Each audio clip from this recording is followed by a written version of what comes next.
Hello, and welcome to MC in Focus, filming live from Rockville, Maryland. I'm Mike Callow. And I'm Jack Edwards. We're going to kick it off with some international news today. As the Syrian ceasefire deadline passes, the violence continues to rage on. The United Nations-backed plan for a ceasefire has fallen through as new demands that the opposition lay down all arms come. The violence has engulfed the borders of the country. A Lebanese cameraman was killed and 2 refugees were wounded in Turkey. The UN has estimated that more than 9,000 people have died since the uprising began. George Zimmerman, the suspected shooter of Florida teen Trayvon Martin, is now under state custody. Zimmerman turned himself in on Wednesday after being charged with second-degree murder. However, experts say securing a conviction will be hard, as they would have to prove Zimmerman went after the teen and was not just acting in self-defense. Prosecution would also have to refute the Florida law, which empowered him to use deadly force against the teen. If convicted, Zimmerman would be sentenced with life in prison. Now, President Obama's current health care plan is under heavy fire. A new study published by a member of the Medicare board shows that it could potentially add a $340 billion deficit to the national budget over the next 10 years. The study was released Tuesday by Charles Blahouse, a conservative policy analyst whom Obama approved in 2010 as the GOP trustee for Medicare and Social Security. However, the current plan has generated both revenue and savings since being put into action. But much of that will flow into the Medicare Hospitalization Fund, and under law, the money must be used to pay additional benefits to those who are already insured. Facebook has acquired one of the most popular mobile apps on the market. The social network bought the photo-sharing app Instagram for a total of $1 billion. Instagram, the 2-year-old company, is made up of only 14 employees and has a user base of over 50 million users.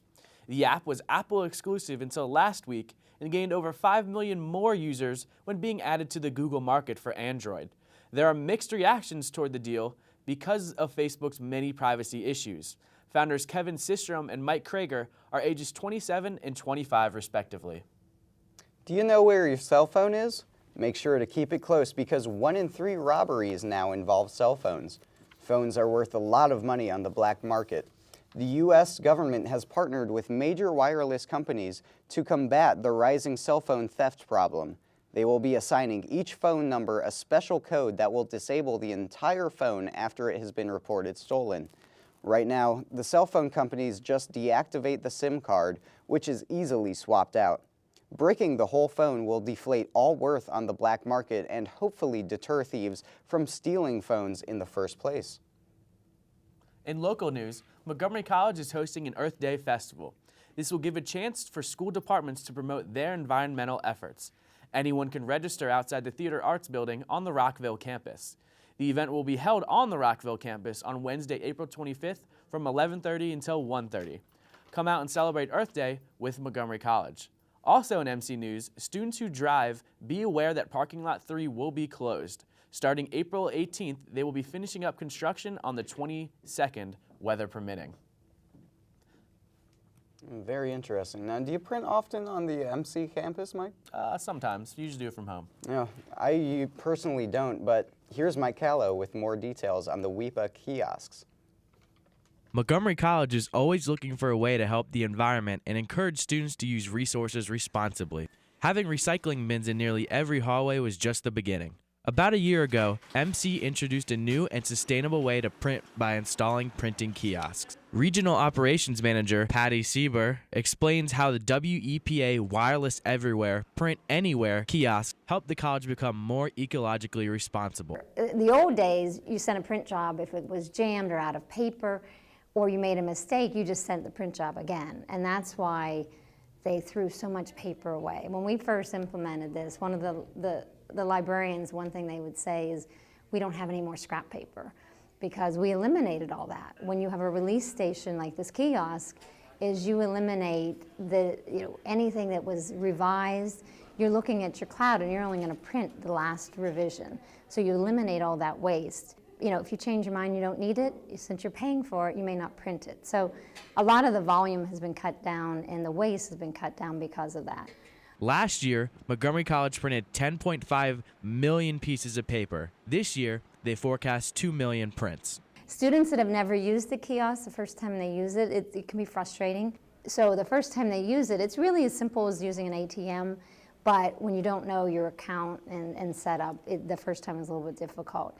But once they've used it, I've heard more kids say, oh, this is great, and I can print from my laptop, I can print from home. So all of a sudden they're positive, their opinion is a positive one. If you haven't printed from the WEPA kiosks yet, visit their website for more information and instructions at www.wepanow.com. For MC in Focus, I'm Mike Callow.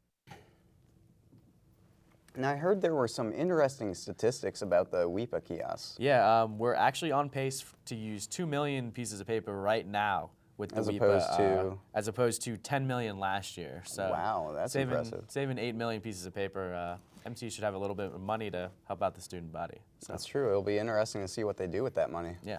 So keeping it with technology, the iPad still reigns supreme in the tablet world, but Apple's market shares are beginning to drop. Analysts predict Apple's tablet influence in the market could drop to 70% by the end of this year. So who's got the other 30%? Some alternative tablets include the Asus ePad Memo, which sports a 12-megapixel camera that runs for $249.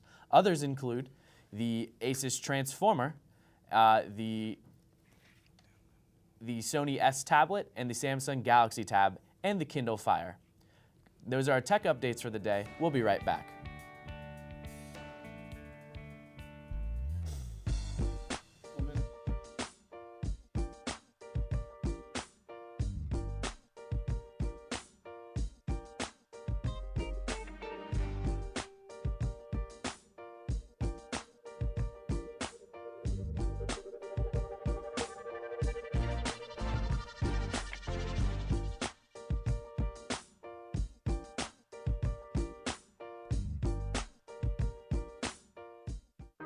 Are you tired of just being a mediocre sports athlete? Do you feel like you lack that extra spark to compete in sports? If so, you should try Green Edge Energy Drink.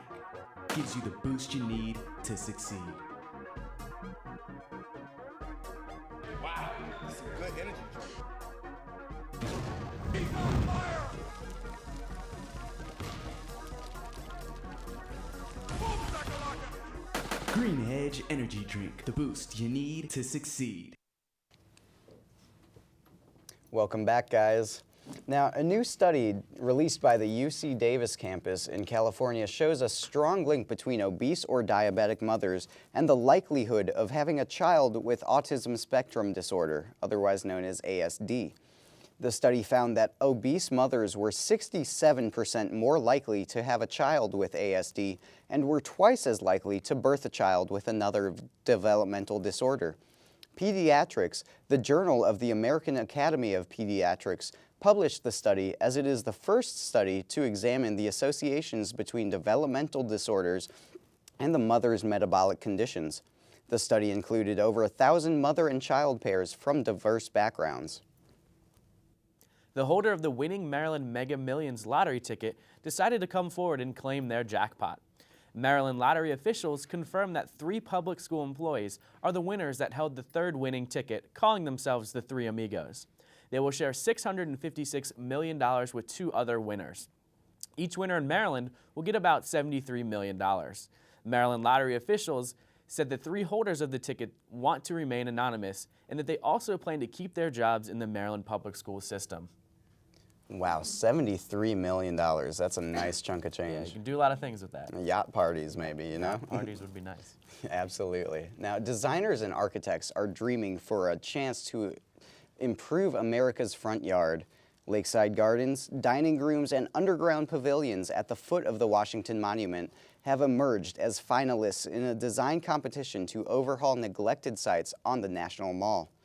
The National Ideas Competition for the Washington Monument grounds, launched nearly 2 years ago, will announce 2 winners selected by the public on May 17th. Since voting online began last fall, thousands of people from around the world have voted. It is an appeal to designers and thinkers of all ages. The Associated Press had an exclusive early look at the results of the competition conducted by the nonprofit Trust for the National Mall to help restore sites for the National Park Service. The finalists' concept will go on display Monday through Sunday at the Smithsonian Castle and National Museum of American History. Now, it sounds like it's going to be a great weekend to head down there. What do you got to say about that, Mike? Yeah, it's looking to be one of the best weekends we've had in a while here. Beautiful weather coming our way, including clear skies today with afternoon highs expected in the mid-60s. Tonight, we're looking at lows in the lower 50s. Saturday, the beautiful weather continues as we can expect more clear skies and afternoon highs in the mid-70s with lows expected in the upper 50s at night. Sunday takes the cake, though, as we finally get into the 80s with clear skies throughout the afternoon and nighttime lows at 60 degrees. And we're back to school on Monday with the best day of all, with the afternoon highs are expected to reach the upper 80s, with lows remaining in the lower 60s. Oh, it sounds like a beautiful weekend. Back to shorts and t-shirts, eh? Yeah, of course. Gonna go to a couple baseball games now. Oh, yeah? Speaking of sports, we have Candace. Good afternoon, guys. Washington lost Game 1 of its NHL first-round playoff series against Boston. For 3 full periods of scoreless hockey, they found themselves and often trapped in their own end, fighting off waves of attacks from the defending Stanley Cup champions.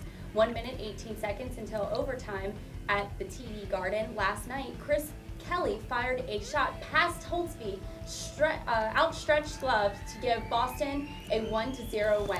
This is the first playoff game in Capitals history to feature no goals in regulation. Game 2, the Bruins will host the Caps on Saturday at 3 p.m. On to baseball. The Nationals have started out with an impressive 4-2 heading into opening day in Washington yesterday, hosting the Cincinnati Reds. Ryan Zimmerman stood on third base with 2 outs in the bottom of the 10th and raced home after Reds pitcher Simons threw a wild pitch, helping the Nationals extend the first start Washington with a 3-2 victory over the Reds. The Nationals host the Reds again tonight at 7:05 p.m. Orioles started their season 3-0 until the Yankees came to town. On Wednesday night of the 3-game series, Nick Switzer hit a 2-run homer in the 10th, and the Yankees earned their second straight extra inning win in Baltimore, 6-4. The loss left the Orioles 3-3 after the season-opening 3-game swap over Minnesota. Now tied with New York, the Orioles play the 4-2 Blue Jays in Toronto tonight at 7:07 p.m. The Wizards may be looking for a few changes higher up. Ernie Grunfeld found himself in his final year of his contract as president for the Wizards. With the Wizards headed towards their 4th consecutive lottery appearance and adding to win one more game to avoid the worst percentage in history, several NBA executives and scouts have speculated that Grunfeld will not return to serve as part of a rebuilding effort. The Wizards play the Knicks tonight in New York at 7:30 p.m. Back to you guys. Well, thank you, Thanks, Candace. Yeah, it looks like you're getting ready for the playoffs, Mike. Got the beard going, huh? Yeah, a little bit. That's my excuse for not being clean-shaven on the show today, growing the playoff beard for the Caps. So we'll see how they do. I mean, they lost the first one, but they looked real good, and, they did a lot better than everyone else expected them to do. Well, I sure hope they win, It'd be nice. I'm going to the Nationals this weekend, too, so great weather. Going to go to a couple baseball games. Candace, what about you? Unfortunately, won't be able to make it to any, but that's okay. All right. Well, You gotta work? Yes.